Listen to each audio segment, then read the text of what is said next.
तू जाने वो खुदा के इश्क दा रंग वखरा है। तुम रेडियो सुनती हो? नहीं, बाबा सुनते थे खबरें। तुम्हें तुम्हारी माँ की कोई बात याद है? अम्मा की तो कोई बात याद नहीं है। वो मुझे पैदा करते ही मर गई थी। तुम्हें तुम्हारे ननिहाल वालों को भी कुछ पता नहीं है? नहीं, मेरा कोई ननिहाल नहीं है। फिर तो सच में तुम्हारा कोई रिश्तेदार नहीं है। तुम्हारे बाबा गवर्नमेंट जॉब करते थे ना? जी। चलो अच्छी बात है, उनकी पीएफ निकलवा लेना, इंशाल्लाह गुजारा हो जाएगा। हमारे जो मालिक मकान है ना, चाचा जमान, वो बहुत अच्छे आदमी हैं और वो बाबा के भी दोस्त है। वो जरूर मेरी मदद करेंगे। चलो अच्छा है।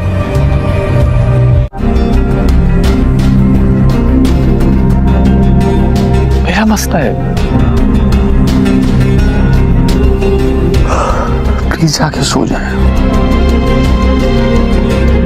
प्लीज। अम्मा,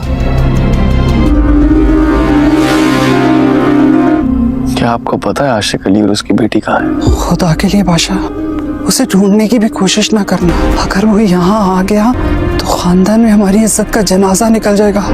किसी को मुंह दिखाने के काबिल नहीं रहेंगे हम। तुम्हारी फूफी अम्मा के कमारेपन का राज सब पर खुल जाएगा। सब जान जाएंगे कि वो शादीशुदा है और एक बच्ची की माँ भी। हम क्या जवाब देंगे खानदान वालों को? कहाँ जाके मुंह छुपाएंगे? मत ढूंढना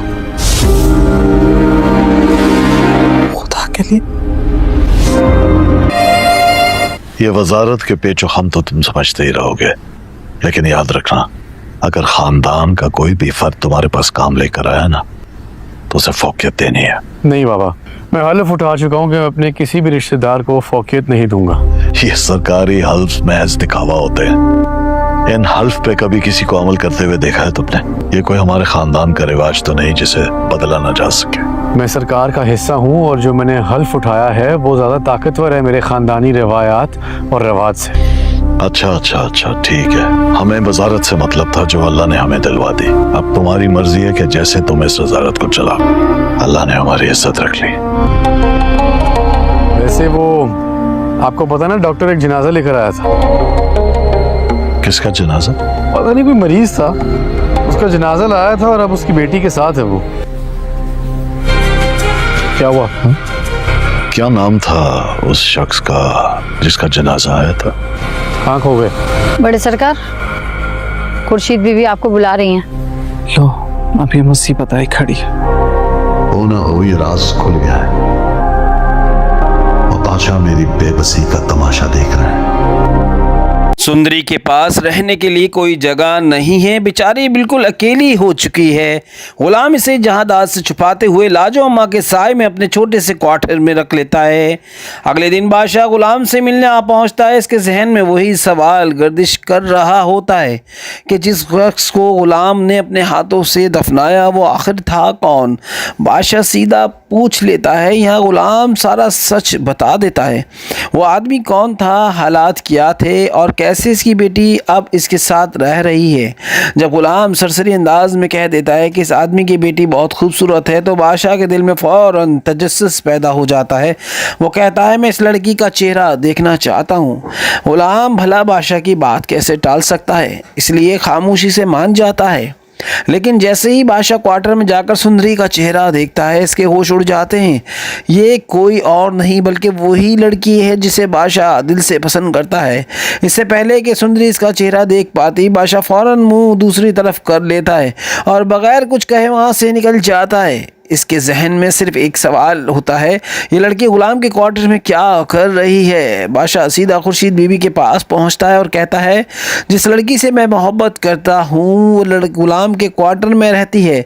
खुर्शीद बीवी हैरान हो जाती हैं, तुमने तो कहा था वो लड़की एक नाचने वाली है, फिर वो गुलाम के साथ क्यों रह रही है। फिर वो तफसील से पूछती हैं कि गुलाम ने जिस मरीज़ को दफनाया था इसका नाम क्या था और इसकी बेटी का नाम क्या है। बादशाह कहता है इस आदमी का नाम तो याद नहीं, लेकिन इसकी बेटी का नाम सुंदरी है और वो वाकई में बहुत खूबसूरत है। ये नाम सुनते ही खुर्शीद बीबी का चेहरा सफ़ेद पड़ जाता है। 22 साल पहले बार वो बादशाह से कहती हैं मैं इस लड़की सुंदरी से मिलना चाहती हूँ। बादशाह चौंक जाता है, आपने कभी किसी से मिलने की ज़िद नहीं की, आज क्यों? खुर्शीद आहिस्ता से कहती है पता नहीं, बस इसकी एक झलक देखनी है। लेकिन इन्हें क्या मालूम था कि दरवाजे के बाहर जहांदाद इनकी सारी बातें सुन चुका था। इससे पहले कि बादशाह गुलाम को कहता कि सुंदरी को हवेली में ले आएं, जहांदाद पहले ही गुलाम को फ़ोन कर देता है। इसकी आवाज़ में खुली धमकी होती है, जल्दी से जल्दी इस लड़की को अपने क्वार्टर से निकाल और शहर से दूर जाकर अगर वो लड़की बादशाह के हाथ लग गई तो मैं सिर्फ इसे नहीं बल्कि और तेरी माँ को भी जिंदा नहीं छोड़ूंगा। ये सुनकर गुलाम परेशान हो जाता है। इसके जहन में सवाल उठता है कि जहांदाद को कैसे पता चला, कहीं बादशाह ने तो नहीं बता दिया, मगर वो ऐसा क्यों करेगा? इधर खुर्शीद बीबी ने भी जहांदाद की धमकी सुन ली थी। अब इनके जहन में एक ही बात थी कि आखिर वो लड़की कौन है जिसे जहांदाद हवेली में कदम रखने नहीं देना चाहता। खुर्शीद फैसला कर लेती है कि वो ज़रूर इस लड़की से मिलेगी। कुछ देर बाद बादशाह गुलाम के पास आता है और कहता है कि सुंदरी को हवेली ले आओ। गुलाम साफ इनकार कर देता है। बादशाह हैरान रह जाता है क्योंकि गुलाम ने कभी इसकी बात नहीं टाली थी। आखिरकार गुलाम बहाना बना देता है कि शाम तक ले आएगा। इसी दौरान बादशाह सरसरी अंदाज में पूछ लेता है इसके मरहूम वालिद का नाम क्या था। गुलाम कहता है आशिक अली। ये नाम सुनते ही बादशाह फ़ौरन हवेली लौटता है और खुर्शीद बीबी को बताता है कि सुंदरी के वालिद का नाम आशिक अली था। ये नाम सुनते ही खुर्शीद बीबी के पैरों तले ज़मीन निकल जाती है। 22 साल में पहली बार वो अपने कमरे से बाहर निकलती हैं और दौड़ती हुई गुलाम के क्वार्टर पहुँच जाती हैं। दरवाजे पर ज़ोर ज़ोर से दस्तक देती हैं। जैसे ही सुंदरी दरवाज़ा खोलती है, खुर्शीद इसे देखते ही पहचान लेती है। वो इसे सीने से लगाकर फूट फूट कर रोने लगती है। सुंदरी हैरान रह जाती है कि औरत कौन है और मुझे ऐसे क्यों गले लगा रही है। इस लम्हे जहांदाद बंदूक लेकर वहां पहुंच जाता है। इसने खुर्शीद को दौड़ते हुए क्वार्टर की तरफ जाते देख लिया था, मगर इस बार खुर्शीद नहीं रुकती। वो जहांदाद के हाथ से बंदूक छीन लेती है और उसे ज़ोरदार थप्पड़ मारती है। खुर्शीद कहती है 22 साल पहले तूने मेरी ज़िंदगी बर्बाद कर दी, मेरे शौहर को मुझसे दूर कर दिया, मेरी बेटी को मुझसे छीन लिया, मुझे आशिक अली का आखिरी चेहरा तक देखने नहीं दिया और अब मेरी बेटी को मुझसे दूर करना चाहता है। मैं मर जाऊंगी लेकिन अपनी बेटी को खुद से दूर नहीं होने दूंगी। ये सब सुनकर गुलाम और लाजो अम्मा सख्ते में आ जाते हैं। अब सवाल यह है कि क्या सुंदरी को सच्चाई का पूरा पता चलेगा? क्या जहांदाद कोई नई चाल चलेगा? और क्या बादशाह को अपनी मोहब्बत और दोस्ती में से किसी एक का इंतखाब करना पड़ेगा? कब्रिस्तान का मंजर है। इस वक्त हवेली में बादशाह गुलाम को फ़ोन करता है। कॉल आ जाती है, कॉल जाती रहती है मगर गुलाम फ़ोन नहीं उठाता। हैरान होकर बादशाह गुलाम के क्वार्टर पहुंचता है और लाजो अम्मा से पूछता है कि गुलाम कहाँ है। लाजो अम्मा बताती हैं कि इसका कोई करीबी इंतकाल कर गया है और वो इसे दफनाने कब्रिस्तान गया है। ये सुनकर बादशाह सोच में पड़ जाता है कि आखिर ऐसा कौन सा अजीज़ है जिसके बारे में से मालूम नहीं। बादशाह कब्रिस्तान जाने ही वाला होता है कि जहांदाद का फ़ोन आ जाता है और वो इसे फ़ौरन हवेली वापस आने को कहता है। इधर गुलाम आशिक अली को दफनाने के बाद सीधा हवेली पहुंचता है। हवेली में बादशाह से पूछता है तुम किस शख्स को दफनाने गए थे? गुलाम सच बता देता है कि जिस शख्स के ऑपरेशन के लिए इसने बादशाह से पैसे लिए थे वही था, लेकिन वो ऑपरेशन से पहले ही वफात पा गया। गुलाम ये भी बताता है कि इस शख्स की एक बेटी है जिसका नाम सुंदरी है और अब वो इसके साथ इसके क्वार्टर में रह रही है। जब बादशाह इस शख्स का नाम पूछता है तो गुलाम बताता है कि इसका नाम आशिक अली था। ये सब बातें खुर्शीद बीबी अपने कमरे से सुन लेती हैं। आशिक अली का नाम सुनते ही इनके पैरों तले ज़मीन निकल जाती है। 22 साल में पहली बार खुर्शीद बीबी अपने कमरे से बाहर निकलती है और गुलाम से आशिक अली की बेटी और इसकी कब्र के बारे में पूछती हैं। गुलाम और बादशाह ने इस हालत में देखकर हैरान रह जाते हैं। खुर्शीद बीबी कहती है मेरे पास ज़्यादा वक्त नहीं है, मुझे फ़ौरन आशिक अली की कब्र पर ले चलो। तीनों कब्रिस्तान पहुंचते हैं जहां सुंदरी अपने अब्बा की कब्र के पास बैठकर रो रही होती है। वो कहती है अब्बा आप मुझे छोड़कर क्यों चले गए? कब्र पर पहुंचते ही खुर्शीद बीबी टूट कर रो पड़ती हैं और दौड़कर सुंदरी को सीने से लगा लेती हैं। सुंदरी हैरान हो जाती कि औरत कौन है। खुर्शीद बीवी बताती हैं कि उसकी माँ है और आशिक अली इनके शौहर थे। ये सुनकर ग़ुलाम और बादशाह दोनों सख्त हैरान रह जाते हैं। इस लम्हे बादशाह की नज़र सुंदरी पर पड़ती है और उसे एहसास होता है कि ये वही लड़की है जिसने इसे थप्पड़ मारा था। खुर्शीद बीबी सुंदरी को हवेली वापस ले आती हैं। वहाँ इनका सामना जहादात से होता है। जहादात सुंदरी को देखकर गुस्से से आग बगोला हो जाता है और उस पर बंदूक तान लेता है। वो कहता है कि अगर सुंदरी यहाँ से नहीं गई तो उसे जान से मार देगा। खुर्शीद बीबी अपनी बेटी को बचाने के लिए खुद बंदूक के सामने आ जाती हैं। ये देखकर बादशाह गुस्से में जहादात से बंदूक छीन लेता है और ऐलान करता है कि सुंदरी इस हवेली में रहेगी और वो इससे निकाह करना चाहता है। जहादात गुस्से में कार कर देता है और कहता है कि शादी कभी नहीं होगी। बादशाह कहता है कि अगर इसकी शादी ना करवाई गई तो ज़बरदस्ती शादी करेगा। रात को जहादात चुपके से ग़ुलाम को बुलाता है और कहता है कि सुंदरी को यहाँ से ले जाओ, वरना अगर इसकी शादी बादशाह से हुई तो वो इसे मार देगा। ग़ुलाम सुंदरी की जान बचाने के लिए बात खुर्शीद ही बीवी को बता देता है। खुर्शीद बीबी ग़ुलाम से कहती है मेरी बेटी का ख्याल रखना और उसे इस हवेली से दूर ले जाओ। मौका मिलते ही सुंदरी ग़ुलाम के साथ हवेली से चली जाती है। बादशाह गुस्से में कहता है कि वो सुंदरी को कभी नहीं भूल सकता।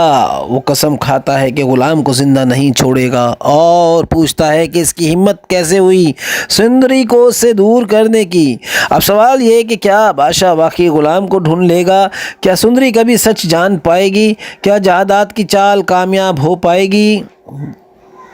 जब खुर्शीद बादशाह के हाथ में अपनी पुरानी पायल देखती है तो चौंक जाती है और पूछती है ये तुम्हारे पास कहाँ से आई? बादशाह फ़ख्र से कहता है जिससे मैं मोहब्बत करता हूँ ये उसकी है। खुर्शीद की आंखों में आंसू आ जाते हैं। वो कहती है बेटा ये पायल तो मेरी है, कई साल पहले मुझे इससे बिछड़ गई थी, ये आशिक अली के पास थी, इसका मतलब है ये इसकी बेटी है जिसके पास ये पायल है। बादशाह वादा करता है अगर वो आपकी बेटी है तो मैं इसे पाताल से भी ढूंढ निकालूंगा। इसके बाद बादशाह सुंदरी को तलाश करने निकल पड़ता है। इधर सुंदरी अपने अब्बा की मौत के बाद बुरी तरह रो चुकी है। इसे कि नहीं आता कि इसके अब्बा इतनी जल्दी से छोड़कर चले गए।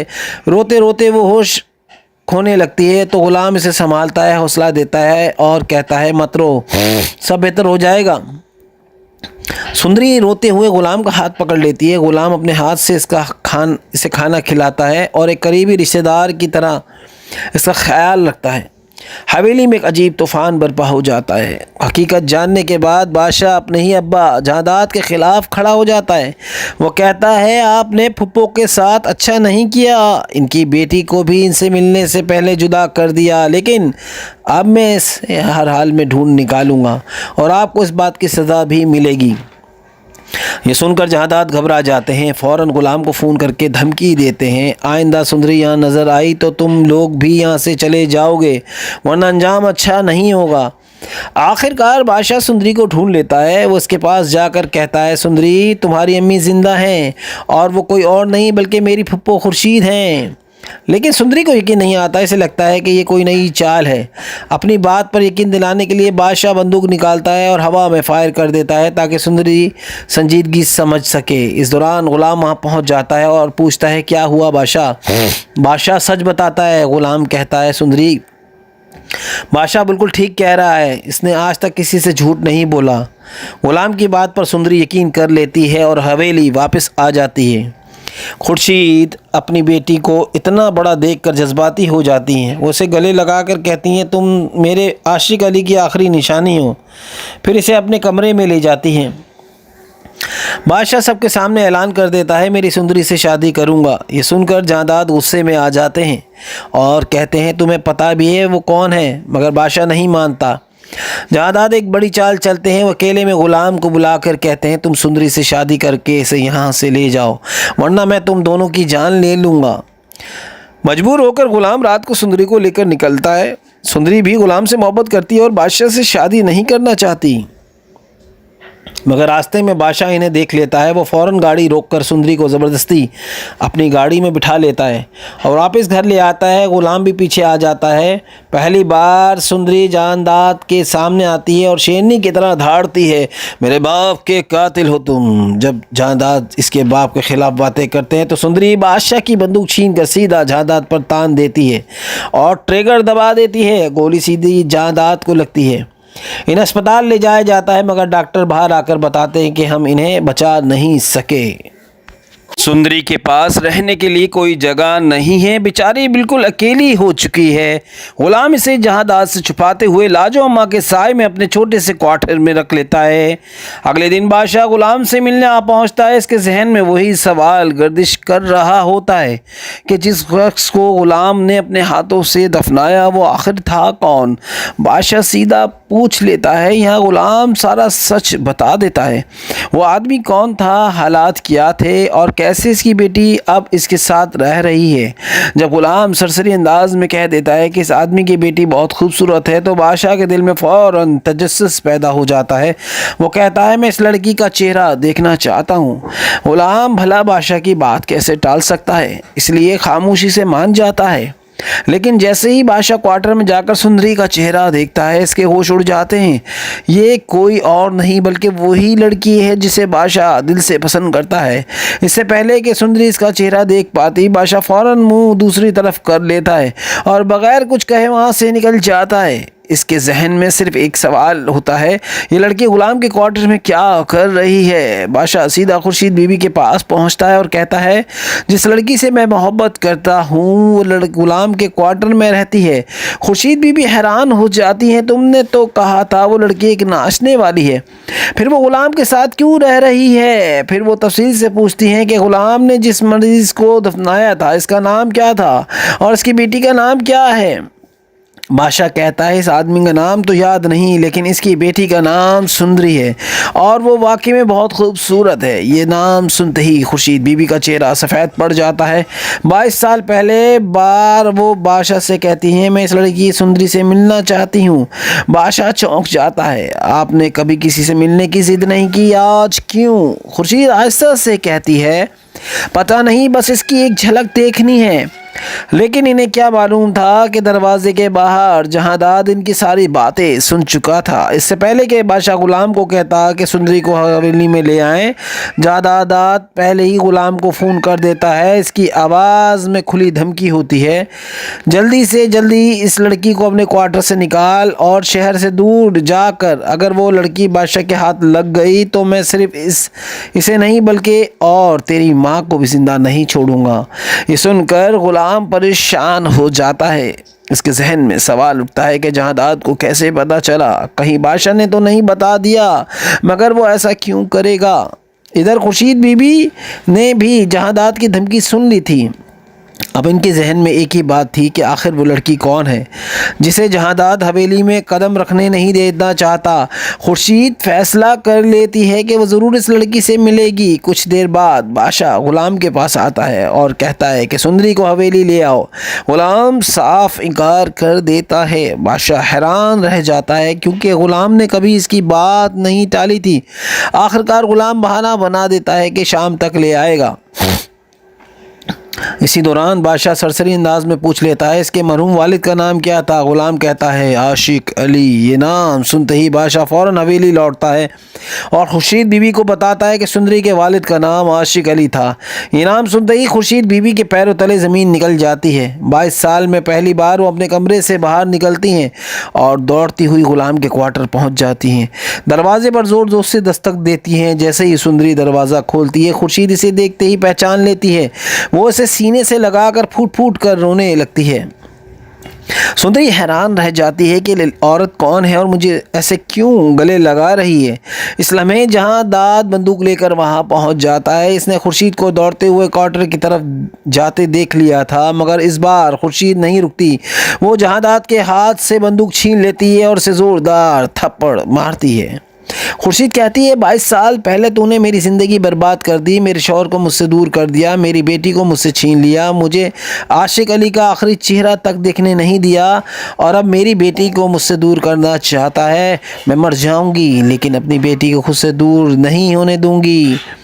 ये सब सुनकर गुलाम और लाजो अम्मा सख्ते में आ जाते हैं। अब सवाल यह है कि क्या सुंदरी को सच्चाई का पूरा पता चलेगा, क्या जहादात कोई नई चाल चलेगा और क्या बादशाह को अपनी मोहब्बत और दोस्ती में से किसी एक का इंतखाब करना पड़ेगा। कब्रिस्तान का मंजर है। इस वक्त हवेली में बादशाह गुलाम को फ़ोन करता है, कॉल आ जाती है, कॉल जाती रहती है मगर गुलाम फ़ोन नहीं उठाता। हैरान होकर बादशाह गुलाम के क्वार्टर पहुंचता है और लाजो अम्मा से पूछता है कि गुलाम कहाँ है। लाजो अम्मा बताती हैं कि इसका कोई करीबी इंतकाल कर गया है और वो इसे दफनाने कब्रिस्तान गया है। ये सुनकर बादशाह सोच में पड़ जाता है कि आखिर ऐसा कौन सा अजीज़ है जिसके बारे में से मालूम नहीं। बादशाह कब्रिस्तान जाने ही वाला होता है कि जहादात का फ़ोन आ जाता है और वो इसे फ़ौरन हवेली वापस आने को कहता है। इधर गुलाम आशिक अली को दफनाने के बाद सीधा हवेली पहुंचता है। हवेली में बादशाह से पूछता है, तुम किस शख्स को दफनाने गए थे। गुलाम सच बता देता है कि जिस शख्स के ऑपरेशन के लिए इसने बादशाह से पैसे लिए थे वही था, लेकिन वो ऑपरेशन से पहले ही वफात पा गया। गुलाम ये भी बताता है कि इस शख्स की एक बेटी है जिसका नाम सुंदरी है और अब वो इसके साथ इसके क्वार्टर में रह रही है। जब बादशाह इस शख्स का नाम पूछता है तो गुलाम बताता है कि इसका नाम आशिक अली था। ये सब बातें खुर्शीद बीबी अपने कमरे से सुन लेती हैं। आशिक अली का नाम सुनते ही इनके पैरों तले ज़मीन निकल जाती है। 22 साल में पहली बार खुर्शीद बीबी अपने कमरे से बाहर निकलती हैं और गुलाम से आशिक अली की बेटी और इसकी कब्र के बारे में पूछती हैं। गुलाम और बादशाह इन्हें इस हालत में देखकर हैरान रह जाते हैं। खुर्शीद बीबी कहती है, मेरे पास ज़्यादा वक्त नहीं है, मुझे फ़ौरन आशिक अली की कब्र पर ले चलो। तीनों कब्रिस्तान पहुंचते हैं जहां सुंदरी अपने अब्बा की कब्र के पास बैठकर रो रही होती है। वो कहती है, अब्बा आप मुझे छोड़कर क्यों चले गए। कब्र पर पहुँचते ही खुर्शीद बीबी टूट कर रो पड़ती हैं और दौड़कर सुंदरी को सीने से लगा लेती हैं। सुंदरी हैरान हो जाती है कि औरत कौन है। खुर्शीद बीबी बताती हैं कि उसकी माँ है और आशिक अली इनके शौहर थे। ये सुनकर गुलाम और बादशाह दोनों सख्त हैरान रह जाते हैं। इस्लामी बादशाह की नज़र सुंदरी पर पड़ती है और उसे एहसास होता है कि ये वही लड़की है जिसने इसे थप्पड़ मारा था। खुर्शीद बीबी सुंदरी को हवेली वापस ले आती हैं। वहाँ इनका सामना जहादात से होता है। जहादात सुंदरी को देखकर गुस्से से आग बगोला हो जाता है और उस पर बंदूक तान लेता है। वो कहता है कि अगर सुंदरी यहाँ से नहीं गई तो उसे जान से मार देगा। खुर्शीद बीबी अपनी बेटी को बचाने के लिए खुद बंदूक के सामने आ जाती हैं। ये देखकर बादशाह गुस्से में जहादात से बंदूक छीन लेता है और ऐलान करता है कि सुंदरी इस हवेली में रहेगी और वह इससे निकाह करना चाहता है। जहादात गुस्से में इनकार कर देता है और कहता है कि शादी कभी नहीं होगी। बादशाह कहता है कि अगर इसकी शादी ना करवाई गई तो ज़बरदस्ती शादी करेगा। रात को जहादात चुपके से गुलाम को बुलाता है और कहता है कि सुंदरी को यहाँ से ले जाओ, वरना अगर इसकी शादी बादशाह से हुई तो वो इसे मार देगा। गुलाम सुंदरी की जान बचाने के लिए बात खुर्शीद ही बीवी को बता देता है। खुर्शीद बीबी गुलाम से कहती है, मेरी बेटी का ख्याल रखना और उसे इस हवेली से दूर ले जाओ। मौका मिलते ही सुंदरी गुलाम के साथ हवेली से चली जाती है। बादशाह गुस्से में कहता है कि वो सुंदरी को कभी नहीं भूल सकता। वो कसम खाता है कि गुलाम को जिंदा नहीं छोड़ेगा और पूछता है कि इसकी हिम्मत कैसे हुई सुंदरी को उससे दूर करने की। अब सवाल ये है कि क्या बादशाह वाकई गुलाम को ढूंढ लेगा, क्या सुंदरी कभी सच जान पाएगी, क्या जहादात की चाल कामयाब हो पाएगी। जब खुर्शीद बादशाह के हाथ में अपनी पुरानी पायल देखती है तो चौंक जाती है और पूछती है, ये तुम्हारे पास कहाँ से आई। बादशाह फ़ख्र से कहता है, जिससे मैं मोहब्बत करता हूँ ये उसकी है। खुर्शीद की आंखों में आंसू आ जाते हैं। वो कहती है, बेटा ये पायल तो मेरी है, कई साल पहले मुझे इससे बिछड़ गई थी, ये आशिक अली के पास थी, इसका मतलब है ये इसकी बेटी है जिसके पास ये पायल है। बादशाह वादा करता है, अगर वो आपकी बेटी है तो मैं इसे पाताल से भी ढूंढ निकालूंगा। इसके बाद बादशाह सुंदरी को तलाश करने निकल पड़ता है। इधर सुंदरी अपने अब्बा की मौत के बाद बुरी तरह रो चुकी है। इसे यकीन नहीं आता कि इसके अब्बा इतनी जल्दी से छोड़कर चले गए। रोते रोते वो होश खोने लगती है तो गुलाम इसे संभालता है, हौसला देता है और कहता है, मत रो, सब बेहतर हो जाएगा। सुंदरी रोते हुए गुलाम का हाथ पकड़ लेती है। गुलाम अपने हाथ से इसे खाना खिलाता है और एक करीबी रिश्तेदार की तरह इसका ख्याल रखता है। हवेली में एक अजीब तूफ़ान बर्पा हो जाता है। हकीकत जानने के बाद बादशाह अपने ही अब्बा जहादात के ख़िलाफ़ खड़ा हो जाता है। वो कहता है, आपने फुप्पो के साथ अच्छा नहीं किया, इनकी बेटी को भी इनसे मिलने से पहले जुदा कर दिया, लेकिन अब मैं इसे हर हाल में ढूंढ निकालूंगा और आपको इस बात की सज़ा भी मिलेगी। ये सुनकर जहादात घबरा जाते हैं। फ़ौरन गुलाम को फ़ोन करके धमकी देते हैं, आइंदा सुंदरी यहाँ नज़र आई तो तुम लोग भी यहाँ से चले जाओगे, वरना अंजाम अच्छा नहीं होगा। आखिरकार बादशाह सुंदरी को ढूंढ लेता है। वो उसके पास जाकर कहता है, सुंदरी तुम्हारी अम्मी ज़िंदा हैं और वो कोई और नहीं बल्कि मेरी फुप्पो खुर्शीद हैं। लेकिन सुंदरी को यकीन नहीं आता। इसे लगता है कि ये कोई नई चाल है। अपनी बात पर यकीन दिलाने के लिए बादशाह बंदूक निकालता है और हवा में फायर कर देता है ताकि सुंदरी संजीदगी समझ सके। इस दौरान गुलाम वहाँ पहुँच जाता है और पूछता है, क्या हुआ बादशाह? बादशाह सच बताता है। गुलाम कहता है, सुंदरी बादशाह बिल्कुल ठीक कह रहा है, इसने आज तक किसी से झूठ नहीं बोला। गुलाम की बात पर सुंदरी यकीन कर लेती है और हवेली वापस आ जाती है। खुर्शीद अपनी बेटी को इतना बड़ा देखकर जज्बाती हो जाती हैं। वो उसे गले लगाकर कहती हैं, तुम मेरे आशिक अली की आखिरी निशानी हो। फिर इसे अपने कमरे में ले जाती हैं। बादशाह सबके सामने ऐलान कर देता है, मेरी सुंदरी से शादी करूंगा। ये सुनकर जहादात गुस्से में आ जाते हैं और कहते हैं, तुम्हें पता भी है वो कौन है? मगर बादशाह नहीं मानता। जहादात एक बड़ी चाल चलते हैं। वो अकेले में गुलाम को बुलाकर कहते हैं, तुम सुंदरी से शादी करके इसे यहाँ से ले जाओ, वरना मैं तुम दोनों की जान ले लूँगा। मजबूर होकर गुलाम रात को सुंदरी को लेकर निकलता है। सुंदरी भी गुलाम से मोहब्बत करती है और बादशाह से शादी नहीं करना चाहती, मगर रास्ते में बादशाह इन्हें देख लेता है। वो फ़ौरन गाड़ी रोककर सुंदरी को ज़बरदस्ती अपनी गाड़ी में बिठा लेता है और वापस घर ले आता है। गुलाम भी पीछे आ जाता है। पहली बार सुंदरी जहादात के सामने आती है और शेरनी की तरह धाड़ती है, मेरे बाप के कातिल हो तुम। जब जहादात इसके बाप के ख़िलाफ़ बातें करते हैं तो सुंदरी बादशाह की बंदूक छीन कर सीधा जहादात पर तान देती है और ट्रिगर दबा देती है। गोली सीधी जहादात को लगती है। इन्हें अस्पताल ले जाया जाता है, मगर डॉक्टर बाहर आकर बताते हैं कि हम इन्हें बचा नहीं सके। सुंदरी के पास रहने के लिए कोई जगह नहीं है, बेचारी बिल्कुल अकेली हो चुकी है। गुलाम इसे जहादात से छुपाते हुए लाजो अम्मा के साय में अपने छोटे से क्वार्टर में रख लेता है। अगले दिन बादशाह गुलाम से मिलने आ पहुंचता है। इसके जहन में वही सवाल गर्दिश कर रहा होता है कि जिस शख्स को गुलाम ने अपने हाथों से दफनाया वो आखिर था कौन। बादशाह सीधा पूछ लेता है, यहाँ गुलाम सारा सच बता देता है। वो आदमी कौन था, हालात क्या थे और कैसे इसकी बेटी अब इसके साथ रह रही है। जब गुलाम सरसरी अंदाज में कह देता है कि इस आदमी की बेटी बहुत खूबसूरत है तो बादशाह के दिल में फ़ौरन तजस्सुस पैदा हो जाता है। वो कहता है, मैं इस लड़की का चेहरा देखना चाहता हूँ। गुलाम भला बादशाह की बात कैसे टाल सकता है, इसलिए खामोशी से मान जाता है। लेकिन जैसे ही बादशाह क्वार्टर में जाकर सुंदरी का चेहरा देखता है, इसके होश उड़ जाते हैं। ये कोई और नहीं बल्कि वही लड़की है जिसे बादशाह दिल से पसंद करता है। इससे पहले कि सुंदरी इसका चेहरा देख पाती, बादशाह फ़ौरन मुंह दूसरी तरफ कर लेता है और बग़ैर कुछ कहे वहाँ से निकल जाता है। इसके जहन में सिर्फ एक सवाल होता है, ये लड़की गुलाम के क्वार्टर में क्या कर रही है। बादशाह सीधा खुर्शीद बीबी के पास पहुंचता है और कहता है, जिस लड़की से मैं मोहब्बत करता हूँ वो गुलाम के क्वार्टर में रहती है। खुर्शीद बीबी हैरान हो जाती हैं, तुमने तो कहा था वो लड़की एक नाचने वाली है, फिर वो गुलाम के साथ क्यों रह रही है। फिर वो तफसील से पूछती हैं कि गुलाम ने जिस मरीज़ को दफनाया था इसका नाम क्या था और इसकी बेटी का नाम क्या है। बादशाह कहता है, इस आदमी का नाम तो याद नहीं, लेकिन इसकी बेटी का नाम सुंदरी है और वो वाकई में बहुत खूबसूरत है। ये नाम सुनते ही खुर्शीद बीबी का चेहरा सफ़ेद पड़ जाता है। 22 साल पहले बार वो बादशाह से कहती हैं, मैं इस लड़की सुंदरी से मिलना चाहती हूँ। बादशाह चौंक जाता है, आपने कभी किसी से मिलने की ज़िद नहीं की, आज क्यों? खुर्शीद आहिस्ता से कहती है, पता नहीं, बस इसकी एक झलक देखनी है।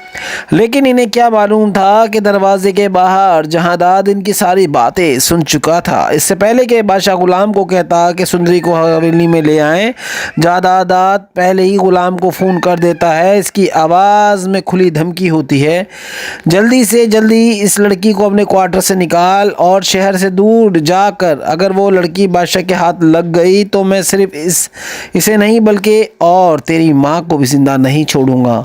ये सुनकर गुलाम परेशान हो जाता है।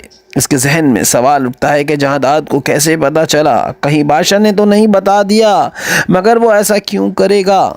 इधर खुर्शीद बीबी ने भी जहांदाद की धमकी सुन ली थी। अब इनके जहन में एक ही बात थी कि आखिर वो लड़की कौन है जिसे जहांदाद हवेली में कदम रखने नहीं देना चाहता।